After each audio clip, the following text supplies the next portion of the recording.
मोदी शहाचं करायचं काय? या बीजेपी सरकारचं करायचं काय? फुले के सन्मान में, शाहू के सन्मान में। गृहमंत्री अमित शहा यांनी संसदेत डॉक्टर बाबासाहेब आंबेडकर यांच्याबद्दल अपमानास्पद विधान केल्याने संपूर्ण देशात संतापाची लाट पसरली असतानाच रत्नागिरीतही जोरदार निदर्शनं करत त्यांच्या राजीनाम्याची मागणी रेटून धरण्यात आली। बहुजन समाज पार्टीतर्फे रत्नागिरीतील जिल्हाधिकारी कार्यालयासमोर जोरदार घोषणाबाजी देत कार्यकर्त्यांनी अक्षरशः परिसर दणाणून सोडला।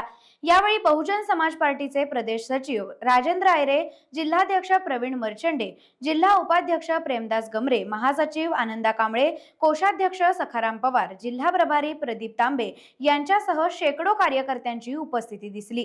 बहुजन समाज पार्टी जिंदाबाद जिंदाबाद जिंदाबाद जिंदाबाद जिंदाबाद।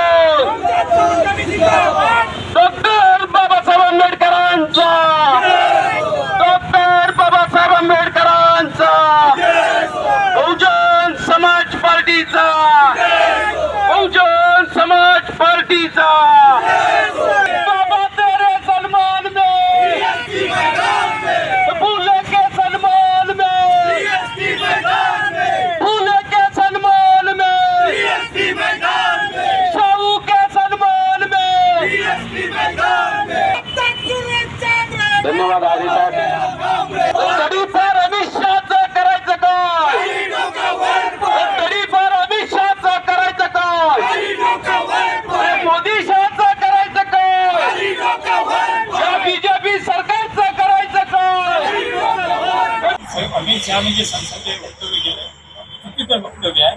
त्यानं बाबासाहेबांची तुलना स्वर्गातील नरकामध्ये केली आहे। जर का बाबासाहेबांचा जप घेण्यापेक्षा एखाद्या देवी देवताचा जप घेतला तुम्हाला स्वर्गात मिळेल असं ते बोलले होते आणि त्याचा निषेध करण्यात आलं। कारण आम्हाला जो स्वर्ग भेटलाय तो 1950च्या राज्यघटनेच्या अंमलबजावणीपासूनच भेटलाय। त्यामुळे आम्हाला स्वर्गातील नरकाच्या गोष्टी अमित शहाने शिकू नये। म्हणजे अमित शहा 18व्या 17व्या शतकात चाललाय ठीक आहे असं वाटतंय आणि म्हणून हा बाबासाहेबांचा फार मोठा अपमान आहे आणि त्याचा धिक्कार करण्यात आम्ही टाइम्स डिजिटलला लाईक करा, शेअर करा, सबस्क्राईब करा आणि बेल आयकॉन दाबायला विसरू नका। Times digital.